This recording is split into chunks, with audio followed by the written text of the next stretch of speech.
primal strength. Ain't nobody man enough to feel the pain. And you can be next. You better give respect, cause ain't nobody.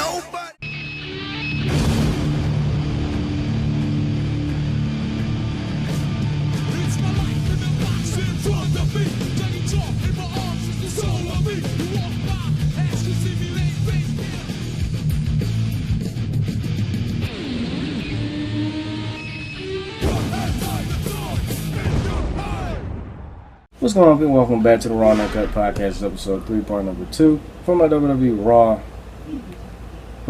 Monday Night Raw review for July 25th, 2016. The reason why I'm doing it now instead of doing it this past Monday is because I didn't have time. But today I got time, Today I got time. The thing is, Sunday I went to Battleground and I vlogged the whole day, and well, I wouldn't really say the whole day. I vlogged the whole night. I vlogged from here. I started here where I talked about my favorite moment that I ever had, going to a wrestling event. And then we got to the Verizon Center and I started vlogging there. And when we got to our seats, I started vlogging from the opening all the way to the end of the show. Every entrance, clips from every match and segment. And we didn't leave until maybe midnight because we was out there for an hour. Just waiting for the rain to simmer down a little bit because it started raining like a bitch as soon as we got out there. We went out to go meet the wrestlers, not meet the wrestlers, but watch the wrestlers come out of the garage, as we usually do when we go to wrestling events. But we couldn't because it rained like a motherfucker, and that was that. We got home. We didn't get home till like 1 o'clock in the morning. I was going to take my ass to sleep as soon as I came in the house, but I decided not to. I wanted to go ahead and start editing the vlog, and that's exactly what I did. I started rewatching Battleground as I was editing the vlog, and the vlog went about 2 hours, and I had to chop that shit down because it was over 50 clips. It took 3 hours just to edit that damn vlog, and by the time I finished editing the vlog, it went 2 hours. I was able to chop that shit down to an hour 38 minutes, and I split it in half. Part 1 was 37 minutes, part 2 39 minutes, both damn near 40 minutes. Uploaded both of those. Both took 2.5 hours to upload. Mainly because of my shitty ass internet. They both took 2.5 hours to upload. And once those uploaded, I was able to make them public yesterday. So they are now up. I'm going to leave the link to those in the description, as well as an annotation on the screen. But not an annotation. I figured out how to use the cards and shit. So I'm going to put the little exclamation mark that pops up in the corner. I'm going to put the cards in, and you can click on that and you'll see the vlog in there, as well as the playlist for Raw and UNCUT if you want to see the other parts. Episode 1, part 1 and 2, and episode 2, part 1 and 2. Battleground review is supposed to be part 3, which was the final part for episode 2, but I decided not to do a review because I didn't have time. I was too goddamn tired. Once the videos finished uploading, they didn't finish uploading until like 8 o'clock in the morning. And I put those up, and then I stayed up until like 1 o'clock in the morning, not 1 o'clock in the morning, 1 o'clock in the afternoon, and I passed out, didn't wake up till 4 o'clock in the morning, Tuesday night. So, yeah. Don't worry about the background noise if you can hear them. But I didn't wake up until 4 o'clock in the morning, Tuesday night, and I watched Raw, and as soon as I got up, I didn't even take my notes. Yeah. But I watched Raw as soon as I got up, and I really fucking enjoyed it. So I didn't have time to do a Battleground review, and I didn't have time to do a Raw review. But today I got time, and they're going to do both of them in the same goddamn video. Usually I would take about 30 minutes just to talk about a pay-per-view, but I'm not going to take 30 minutes this time. I'm trying to take about 10 minutes just to do this quick review for Battleground, and then we're going to go straight to Raw. Alright? Anyway, we got there during the pre-show where Breezango was going against the Usos, and they actually defeated the Usos, which was good enough for me. Of course, we didn't see the match. The match was actually ending by the time we got in there. We got to our seats, and the show was getting ready to start. We had 2 minutes left, which was good. We actually got to the arena early this time instead of getting there 30 minutes late like we usually do. Anyway, got the first match, Sasha Banks and her mystery partner Bayley versus Charlotte and Dana Brooke. Not everybody knew it was Bayley. Everybody was predicting Nikki Bella or Bayley or Nia Jax. I thought it was going to be Nia Jax, to be honest. You know, it would have been a good way to debut her, but it made sense that it was Bayley, especially the smile, that cute-ass smile that Sasha Banks let off when Bayley came out. Because I rewatched the show when I came home, obviously. Shit, I might rewatch it again. It's one of those shows that I would actually watch twice. It's one of the best pay-per-views of 2016, film. And then Raw the next night, one of the best Raws of 2016. Actually, it was the best Raw of 2016. Still had its flaws, but it was a great show nonetheless. Same with Battleground. Had its flaws, but it was a great show nonetheless. I wouldn't really say it was great. It was a good show. I'm not going to say it was a great show. It was a good show. It's the difference between a good show and a great show. But anyway, not everybody thought it was going to be Bayley, but when they put those things down with the why get inflatable arm flailing too, man? Why get inflatable arm flailing too, man? Why get inflatable arm flailing too, man? Yeah, just say that shit 10 times fast, yo. Why get inflatable arm flailing too, man? Why get inflatable arm flailing too, man? Why get inflatable arm flailing too, man? Why get inflatable arm flailing too, man? God damn, Family Guy got me saying that shit now. I was watching Family Guy like a bitch yesterday. But anyway, when they put those down, we knew it was going to be Bayley. And when she actually came out, DC crowd popped like a bitch. Sasha Banks and Bayley actually defeated Charlotte and Dana Brooke, and rightfully so. But the one problem that I have with this match is that, one, Bayley didn't get much offense, and Sasha Banks actually made Charlotte tap, which was the wrong thing to do. I thought that Dana Brooke would have took the pin, or submission, rather. But either way, it doesn't really matter. Sasha Banks and Bayley won the match. Rated this match 2.5 stars, mainly because it didn't go that long and Bayley didn't get enough offense. So 2.5 stars for that. I used to know rate Sasha Banks and Bayley matches 2.5 stars, but you know, this is the first. You know what? Fuck it. I'm gonna change my rating again. 3 stars. 3 stars, because there weren't that many botches from Dana Brooke. Although she did look sloppy, kinda, she didn't botch as much as we thought that she would, you know. So it was a decent match. 3 stars.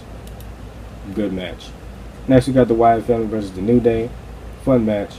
Much needed win for the Wyatt Family, especially since they got split up. Doesn't mean just because they won, it doesn't mean that they're gonna get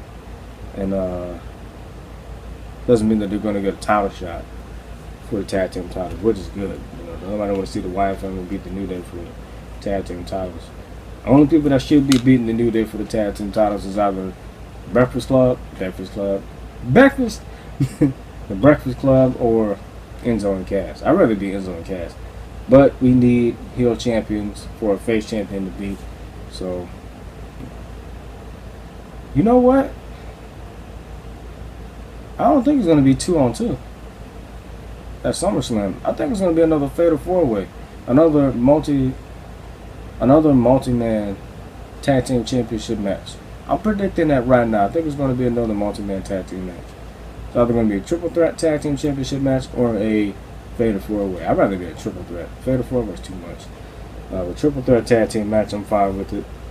Breakfast Club versus the New Day versus Enzo and Cass. I'm all for it. Anyway, fun match.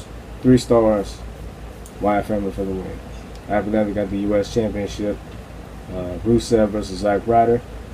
I rated this match 2 stars. It was a decent match.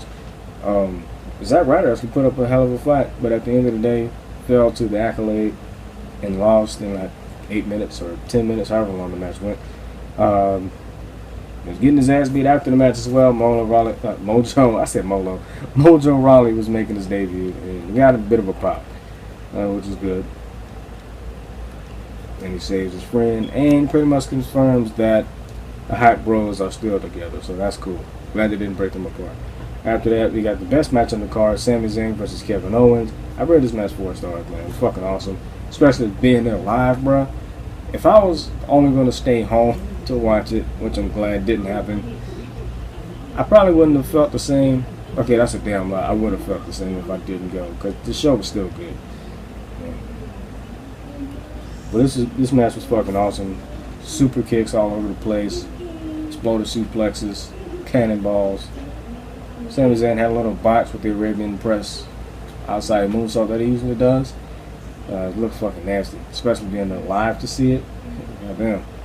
Speaking of nasty botches, Big E, when he went for that suicide spear in the match that they had against the Wyatts, he kind of landed on his shoulder. It landed bad too. Sasha Banks kind of did the same thing on Raw 2 nights ago. Did that little dive that she usually does. It was kind of similar to what Lita did back in 05 when they main evented the show. Lita and Trish. You know, Sasha Banks almost fucked herself up, bro. Almost. Lita damn near got bent in half and shit. But anyway, despite the botch, the match was still fucking awesome. It was match of the night and definitely a match of the year candidate. After that, we got Natalya, and this does not close out the rivalry. It just ends it for now. Anyway, after that, we got Natalya versus Becky Lynch. Decent match. Natalya defeated Becky Lynch. I rated this match 2 stars. If it didn't go as long as it did, then it probably would have just been a bathroom break match. But the match after this was a bathroom break match for real. But I rated this match 2 stars. Honestly, I think that Becky Lynch should have won the match. But Natalya won with the sharpshooter. Looks like they're actually going to continue this feud. Well, the feud is just beginning. They didn't really build it up. So if they're actually going to build it up now, might as well hurry up before a backlash. Because I know this ain't going to end at SummerSlam. But now they can take this feud seriously. After that, we got the IC Championship, The Miz versus Darren Young. Terrible fucking match. Boring. Rid this match a dud. Ended in a double DQ. Got this is boring chance because it was fucking boring. After that, we got... and, of course, Bob Backlund was after the fool. Anyway, after that, we got John Cena, Enzo, and Cass versus the Breakfast Club. Are ready for this? 3 stars. Very fun match. And John Cena and AJ Styles are tied at 1-1. Enzo put on a hell of a performance on the mic. Dude is fucking gold. The funniest shit that he said was never make eye contact when you eating banana. That was fucking hilarious. Anyway, Cass was joking on AJ Styles, calling him a soccer mom. That was funny too. At the end of the day, Cena, Enzo, and Cass won the match. Avalanche, AA. I think this match went about 15 minutes. Don't remember how long it went. My question is, what's next? What's next for Gallows and Anderson? Battle Club. Who knows? Anyway, after that, we got the WWE Championship main event. We got Dean Ambrose versus Seth Rollins versus Roman Reigns. Not Roman Reigns, but Roman Reigns. Ramen like the noodles. It rains like it's raining outside. It looks like it's about to rain right now. But anyway, I rated this match 3.5 stars. This was fucking great.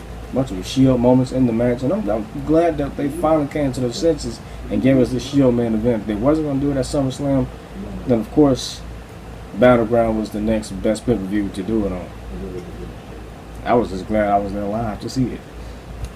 It was a double powerbomb, double Shield powerbomb to Roman Reigns through the announce table. I love the fact that Dean Ambrose and Seth Rollins was double teaming on Roman Reigns. I guess that was his punishment for doing drugs. Anyway, great fucking match. Roman Reigns was kicking out of everything, powering out of everything, no selling as usual, but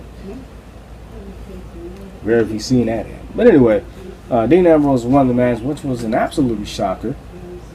I didn't even think Ambrose was going to win. I got most of my predictions wrong. I got, okay, no, I didn't. So I got Sasha Banks and her partner. I knew that they were going to win. Wyatt Family, that's 2. Rusev, 3. Sami Zayn, no. Actually, I thought that since Sami Zayn and Kevin Owens were drafted to the same show, I thought that Kevin Owens was going to win this. Either Kevin Owens would win it or they would go to a no contest. Good thing neither one of those happened. I wouldn't really... I would be fine with Kevin Owens winning, but got that prediction wrong. So Sasha Banks and Bayley, Wyatt Family, Rusev. Nobody won the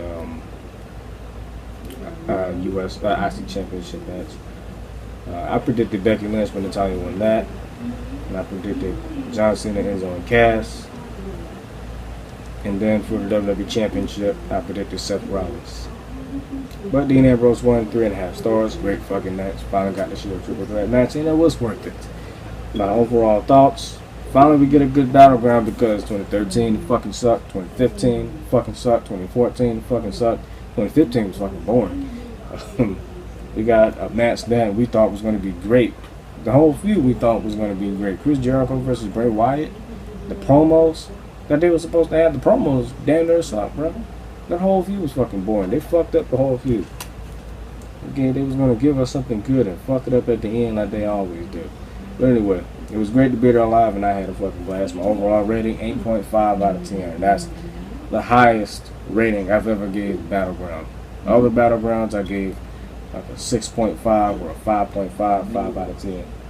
Sometimes I didn't even rate them. I don't even think I reviewed all the other Battlegrounds, to be honest. No, I didn't. I don't even know if I reviewed Battleground last week. I might have skipped that shit. I said skip that dick, bro. I just caught myself.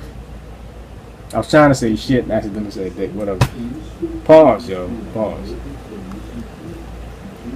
Anyway, that's Battleground. I'm going to go ahead and delete this note. How do I delete this shit?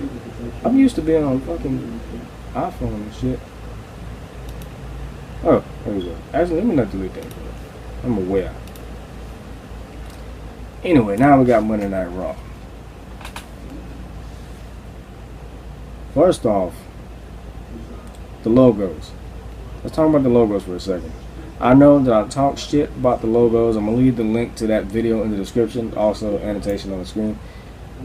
I know I was talking shit about the logos. I said that it looks like a 5-year-old Judy shit. And I stand by that complaint. Everything else I said, I take back. Because what they did with the theme of it, the transitions, it flows so well. Flows so beautifully.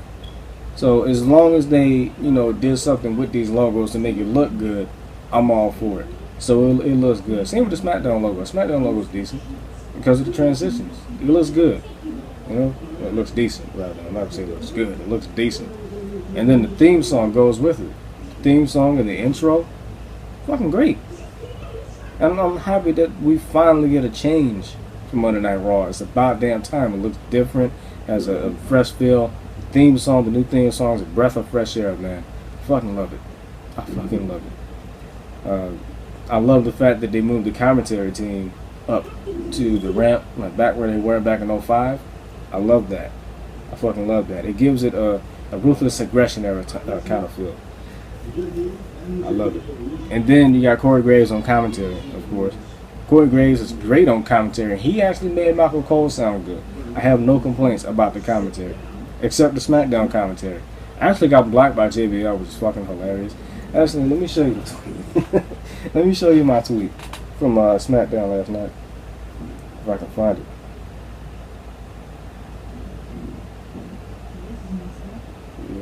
Where is it? Here it is. Here it is. So this is my tweet. Well, you can't even see it. Screen too bright. Here's my tweet. They should have left Jerry Lawler on commentary because JBL is not doing so good on commentary right now. And here's what happened. He blocked me. Fuck you, JBL. Fuck you. And I did say with all due respect, but still hurt his feelings though. All I'm doing is speaking the truth. Everybody says that JBL is bad on commentary right now. He was good on commentary back in 05. Why can't he go back to that JBL? The wrestling god. Anyway, before we even do this goddamn Raw review, we need to spice this shit up a bit. I got my llama penis. Hell yeah. This is actually my sister's, but because she went with us, the 6-year-old.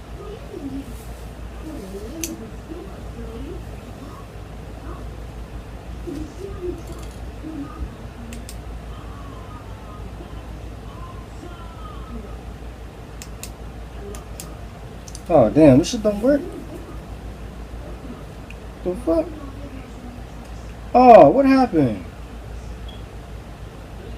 They broke the damn thing. I gotta find some tape.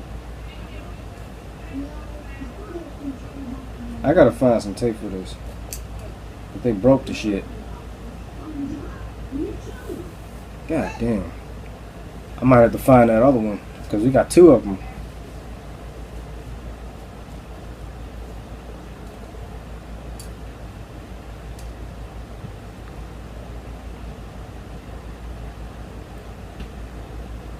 Trying to get it to change colors. Whatever, I just leave it on like this.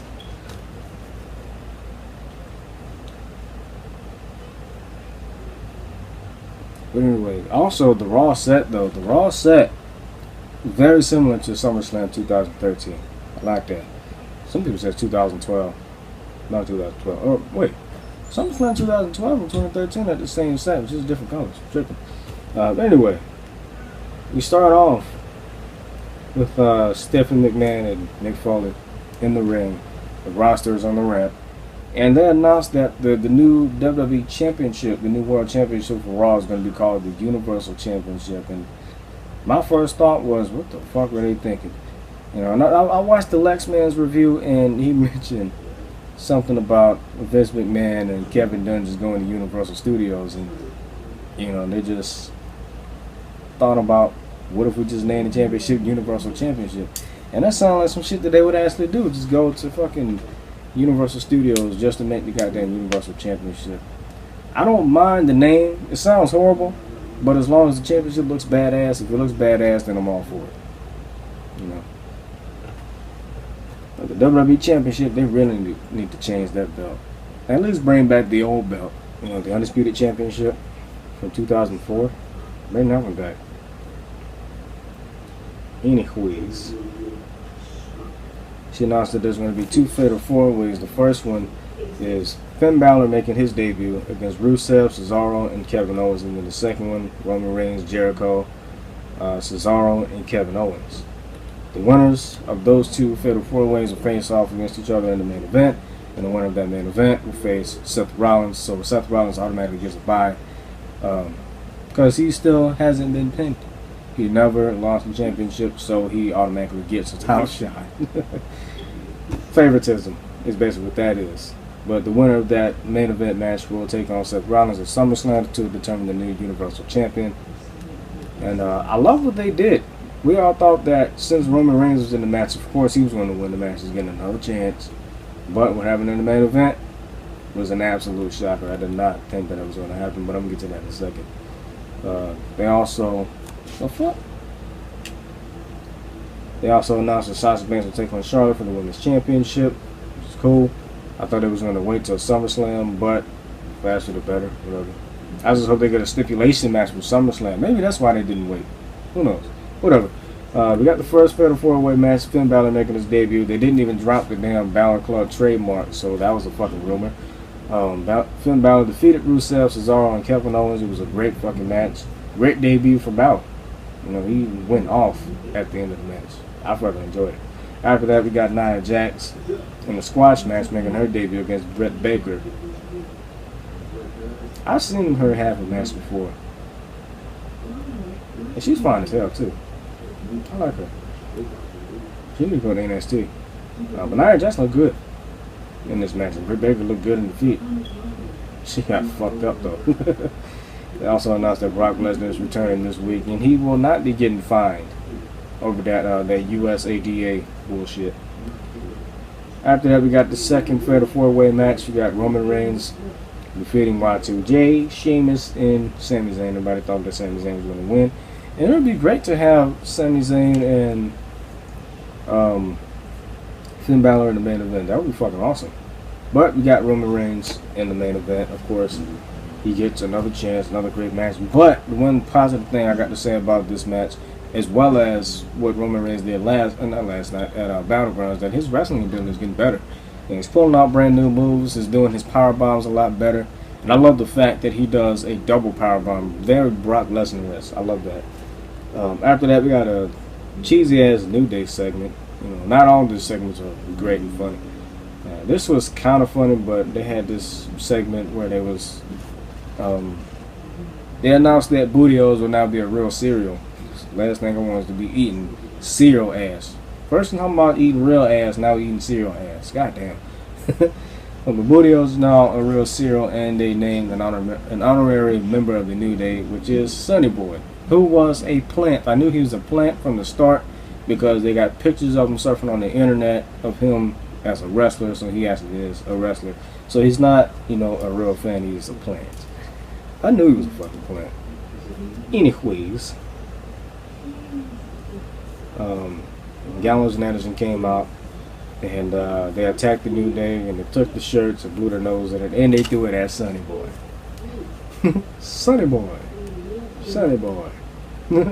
Anyway, after that, Adrian Neville. You know what? Fuck, I'm gonna just say Neville, man. I'm gonna get over it, man. Neville returns and he faces Curtis Axel. Curtis Axel was announced as Mr. Relevant, which is actually pretty damn funny. When he took the mic and showed how good he is on the mic, I don't know why they don't push this dude. They won't push Heath Slater and they won't push Curtis Axel. I was about to say they won't push Neville. He does get a push though. They won't push neither one of these guys. They should have pushed Adam Rose. They could have brought him to the main roster as Leo Kruger. Come on, WWE. Listen to your motherfucking fans. God damn it. We're 25 minutes in. We're going fast though because we're almost at the end. Yeah. Anyway, Adrian Neville defeated Curtis Axel with the Red Arrow. The match went on 3 minutes. Whatever. Next we got the Women's Championship match, Sasha Banks versus Charlotte. Great fucking match. Sasha Banks defeated Charlotte. She did a great fucking tribute to Eddie Guerrero with the I think Dana Brooke went for the belt or Charlotte went for the belt and she dropped the belt on the outside. I don't remember what happened. I wasn't paying attention because I was adding my notes for Battleground so I can do my quick review for that. What had happened was Sasha Banks took the belt and she threw it to Dana Brooke and she caught it and Sasha Banks fell to the ground faking like she got hit and the ref saw Dana Brooke with the belt and threw her ass out. So I love that moment and this is a much deserved win for Sasha and she cried at the end and she got interviewed and they chanted "You deserve it." After that you got Braun Strowman versus James Ellsworth. Before we even get to this, one thing that really annoyed me about this show is the Golden Truth. If they are really going to take this fucking tag team seriously, do not have them playing Pokemon Go throughout the whole night. Either put them in a fucking match or do not have them on a show at all. It's just as simple as that.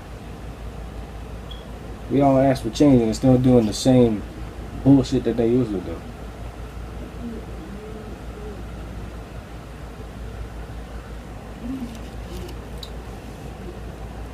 Which actually came into play after this match. Braun Strowman defeated James Ellsworth in another squash match. Braun Strowman came out with a new theme song and a new look. Not really a new look, just a new haircut. And nobody cares. Although, I like his new finisher though, a reverse chokeslam. Shit was devastating. Better than Kane's chokeslam, man. So maybe he'll be the new Kane. Kane needs to retire though. I don't know why he's on SmackDown. He really sucked the life out of that battle royal. Anyway, next we got Enzo and Cass versus the Shining Stars. He came out cutting promo. It's kind of weak this week. You know, it didn't go as how am I trying to say this? It didn't go as good as it usually does. I mean, they still say random shit. It just wasn't as funny as it usually is, you know. And then the Shining Stars came out and they fucked up the whole segment after interrupting them after they was doing the SAWFT soft thing. And they had the match and Golden Truth got in the ring playing Pokemon Go and they fucked up the whole match. So this was just pointless. The whole shit was pointless. A big waste of Enzo and Cass's time. They could have done better with this. They could have had Enzo and Cass go against Breakfast Club, maybe. They could have had them wrestling the #1 contenders match or something. It doesn't matter. Could have had a tag team championship tournament at this point. But what do I know? I'm just a wrestling fan. Then after that, we got the main event. We got Finn Balor versus Roman Reigns to determine the #1 contender for the Universal Championship. Finn Balor actually defeated Roman Reigns. This is a great fucking match. I enjoyed it. Excuse my F-bombs. But this is a great fucking match. These two got great fucking chemistry. And Roman Reigns wrestled very heelish. Started off tossing his ass around the ring like Big Show. Nice. Keep it up. I like that.